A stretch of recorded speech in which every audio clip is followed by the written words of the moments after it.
Good afternoon. I'm Denny Rius from SLD DRR Consulting, Strategic Learning and Development. Before getting into the topic about what drives our behaviors, how do our thoughts influence our behaviors, and how is stress related to that? What also we can do about reducing our stress, and the stress also of our colleagues, of our employees, friends, family, and others. Before getting into that, let me briefly tell you about myself and how I got into this theme. I've been studying human behavior for a very long time. I've always observed lots of behavior from a very young age because I moved very often. I lived in different countries and I had to observe because sometimes I didn't even know the language and I didn't know what was appropriate or not appropriate to do or say. Very often it's culturally specific, so I really had to pay attention. With the years, I got into teaching, learning, and continuous learning. And I've studied human behavior, psychology, counseling, coaching, life coaching, with Tony Robbins with his strategic intervention method, which is very powerful, very transformational. And I was a teacher for a very long time, so I always dealt with people one-on-one. And one-on-one and in group. I managed groups and diverse groups, in fact, as well as I taught business English and also English as a second language. Now, what drives me, what makes me really passionate is that as I've been learning more and more about meditation, I've connected what I knew intellectually and really brought it to heart, and it's making so much more sense now. And so I distill information and try to provide practical tools to make a difference in our lives and also in the lives of others. Now, unlike physical safety, well-being or mental well-being is much harder to pin down. And very often it's because we actually don't know. Unless you're a specialist, you really require lots of specialist knowledge to be able to understand where behaviors come from, why we behave in a certain way, what makes us stressed, and other themes that would be helpful to know so that we could make really that difference in our lives and also in other people's lives. Now, stress is a major problem overall. We are connected almost 24/7 to our phone. The phone can ring at 3 in the morning and we hear it. Some people sleep with the phone right next to their beds.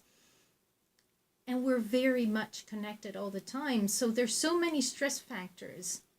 However, some people are more prone to getting stressed than others. Now let's see, what are those factors? What makes us more vulnerable?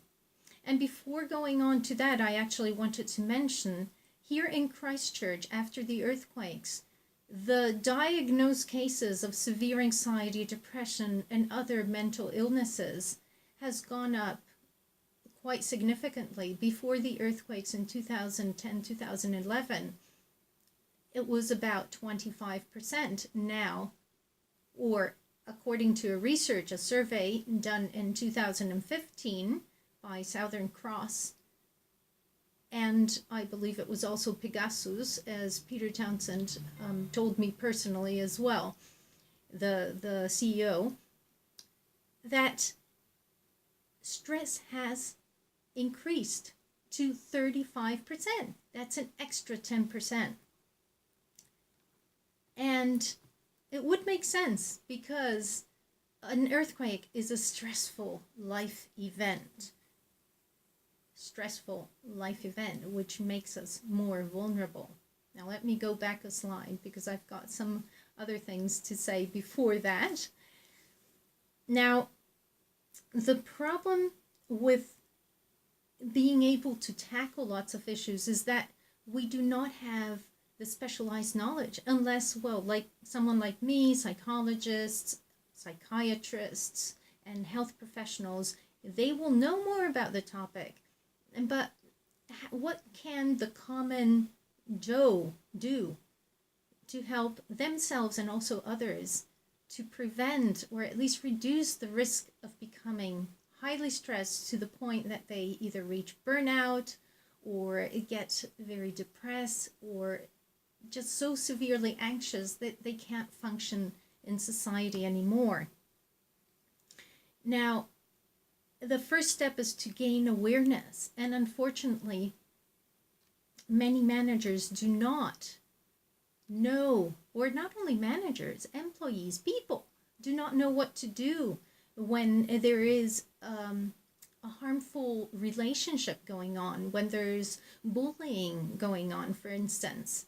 And there's just not the courage to talk about it. And it's almost like the white elephant in the living room. People know it's there, but they just don't know what to do about it.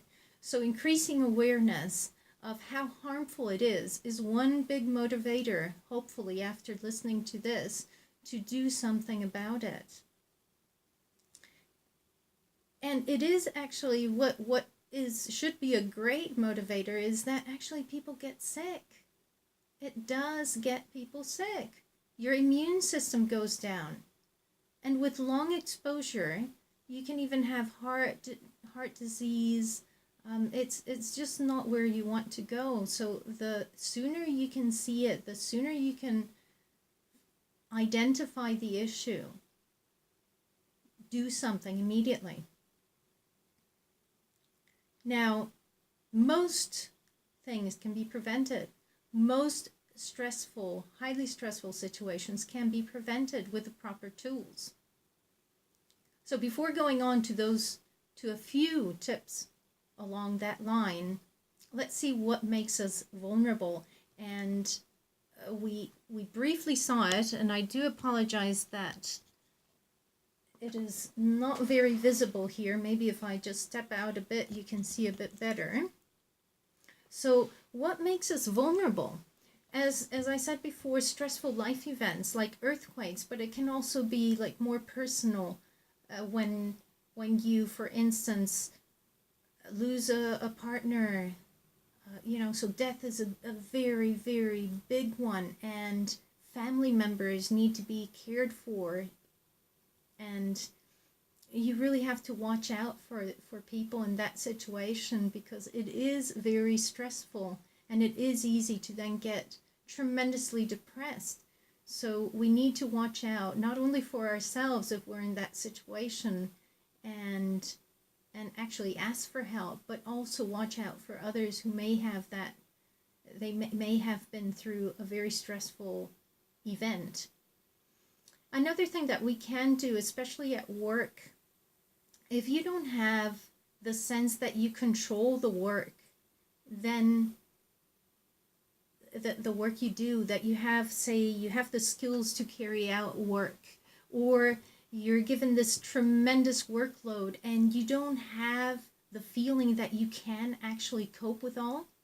If you don't have that control, that knowledge, or that perception that you can deal with everything, then it's really difficult. And another one is if you're continuously exposed to bullying, for instance, undermining, then that also makes us very vulnerable to become isolated, depressed, and highly anxious. So those are things that we really need to watch out for. And isolation especially, we need to help people to get out of their isolation, so help them come back and not stay withdrawn, because otherwise they will be highly in a high risk situation, and in fact they may already be highly depressed. So those are things that we need to watch out for, to watch out for the signs. And so how can we protect ourselves? At work, as I was just saying, if we don't have the sense of control, then that over the situations that come up, the challenges that we have, and we kind of feel like giving up, then that makes the situation worse, and we can fall depressed or just experience lots of anxiety, which will only get worse with time if we still don't find any possibility to improve. And so we need to increase our sense of control, or coping mechanism. And this is something that managers can help with very effectively at work if they listen to employees and see where they're at their jobs, and see how they can help their employees to tackle tasks that seem insurmountable at that moment, and provide tasks where they can use their strengths. That's a big recommendation actually that I got from, and let me share this book with you, which I think is really very useful for those who have employees, or even you to learn yourself about, well, why is it that maybe I'm not so motivated? Shine, use your strengths. This is a really good book by Edward Hallowell. Shine, very recommended.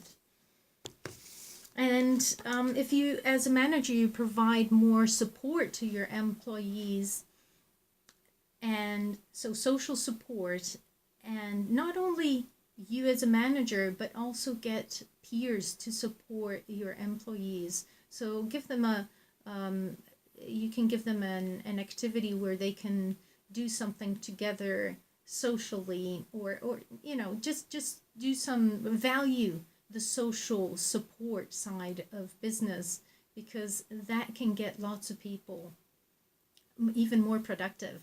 So it may be counterintuitive, but if you give people the opportunity to take autonomy, to make their own decisions, not all decisions of course, but to give them more autonomy over their work, then they can decide also maybe to take a break, communicate with others, connect with others, because the social bond is really, really important to gain trust, and then move on. And then move on back to work, and, be more concentrated and feel that support, so that the risk actually of becoming depressed is far lower, and it reduces lots of risk in many senses. And finally, optimism, and a good book for that as well, Learned Optimism by Martin Seligman. Learned Optimism, a really good one.